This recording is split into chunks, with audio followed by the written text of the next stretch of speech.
In today's video, how do you determine a maintainable level of leanness?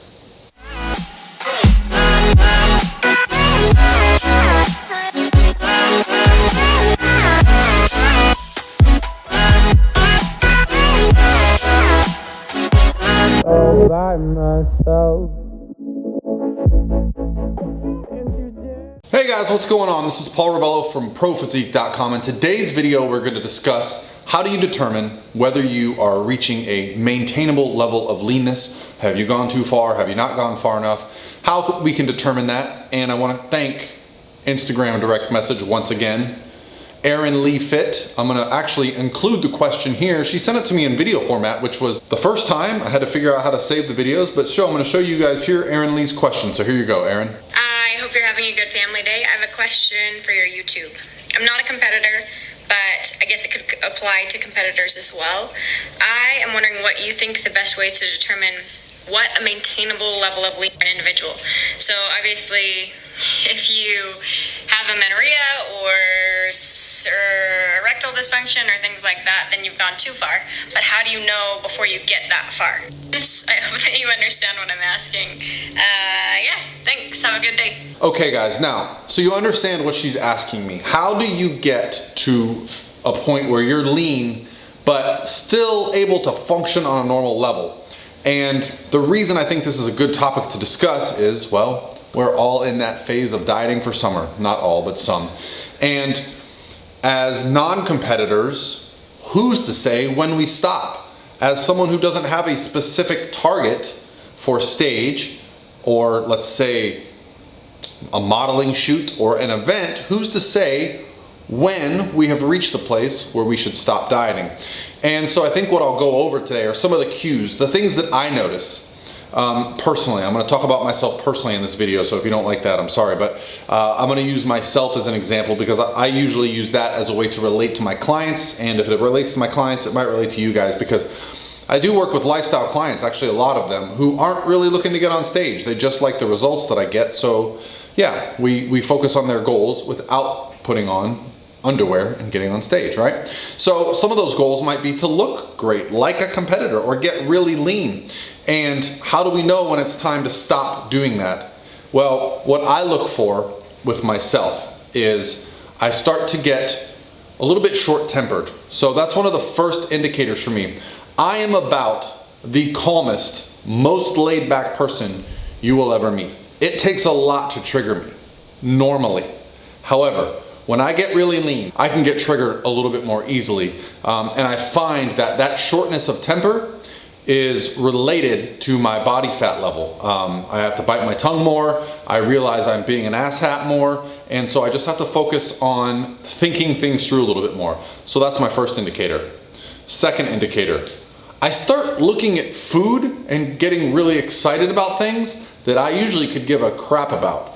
For example, and unpopular opinion alert, I'm not a big peanut butter fan. Peanut butter does not get me excited. However, when I'm getting leaner, peanut butter becomes my life. Now for you, that might just mean that there's some foods that you're finding, I really don't usually like that, but why am I liking it now? I also notice I put a lot more salt and hot sauce on things, sodium, soy sauce. Those things start to be really, really friendly to me. I really like to put a lot of salt on things. And so we're looking at, like, my tastes are changing, my mood is changing. Obviously, when you're going through the process of getting leaner, you're making changes to your lifestyle. When those things start to become an annoyance to me, when doing cardio gets annoying, when going to the gym becomes too much, when just my overall daily approach that I normally love becomes too much. And the final straw for me, when I really know that I've kind of reached that point with my lifestyle approach, is when I start turning down opportunities to do things I normally love. Like someone says, hey Paul, let's go play basketball, let's go take a hike, let's go do something. And my first thought is, no, I just want to lay here, I don't want to do anything. I start finding my energy levels dip a little bit, and that's a huge indicator for me. And I start to, at that point, question what I'm doing. Why am I dieting? Well, for me, that's when I pick a show. Why? Because that show date helps me make a decision on a minute-by-minute basis to keep going and get to the point I need to get to. If I didn't have that show date looking at me, it would be very easy for me to go, oh, well, whatever, I just feel off a bit today. I'm gonna order a large pizza, and me and my wife are gonna go eat some Pizookies and a couple bottles of wine and, you know, get back to normal life. Well, that's great. And that stuff's always going to be there for me. But competition for me drives me to that next thing. So for you, when you start looking at things like, as you mentioned, amenorrhea and erectile dysfunction, those I would consider to be pretty severe. Those are things that should not be happening if you are in a comfortable body fat position. For you, I don't know what comfortable means. That's a very personal choice. But I can certainly get very lean without having any of those issues. And for women, I find that losing the menstrual cycle, that's also very, very dependent on the genetics of the person. I've worked with girls who have literally been freaking shredded and got their period the week of the show. I've also worked with girls that 2 weeks into the diet, they lost their period. So it just depends on the person. And again, that's a personal choice. If you're looking to start a family, obviously that's going to be a very easy decision for you. That's when you stop. But if you're not and you want to get leaner, well, it doesn't necessarily need to be a deterrent as long as you feel it's not an unhealthy approach. So what can we do when we reach this place? Well, I think the immediate response would be, well, I've reached my body composition goal, I can celebrate. And oftentimes I think that's the approach, but there are some more interesting approaches to take here. Things like diet breaks. So a couple times I've had clients, lifestyle clients, reach their body weight goal. They say, hey coach, I want to get to, 130 pounds, or I want to get to 60 kilograms, or whatever it is, right? And they reach it and they think, man, I'm not quite where I wanted to be. So what could we do, coach? How can we continue this process? The diet break is one of the first things that I like to do. Now, a diet break is not a break from the process. It's not taking a break from dieting or cardio or any of that. It simply means we reduce the amount of cardio, we increase the calories to a calculated amount, and see how the body responds. Almost always, 99 out of 100 times, everyone feels better, they look better, their mood improves, their strength improves, and they just have a great week in the gym. And then we can determine, based on what the scale does, do we continue and go back?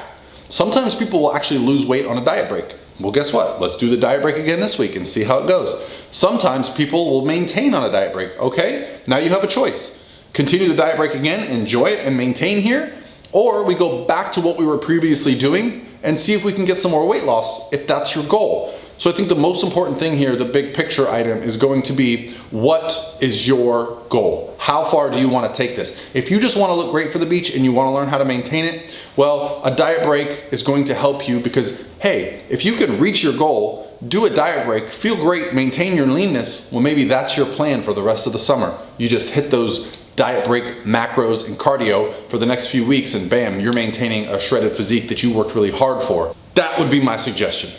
What do you do once you reach it? You take a diet break and you focus on figuring out what your next goal should be. All right, guys, that's gonna be it for me today. The discussion around how to figure if you're getting close to that place. A few key things that I really feel: your mood, your hunger or your obsession with certain foods, your energy levels, and maybe your desire for sex if you're in a relationship or you're in a situation where that might be a thing. So those are some things that you can look at, and then you can start to determine, man, am I done?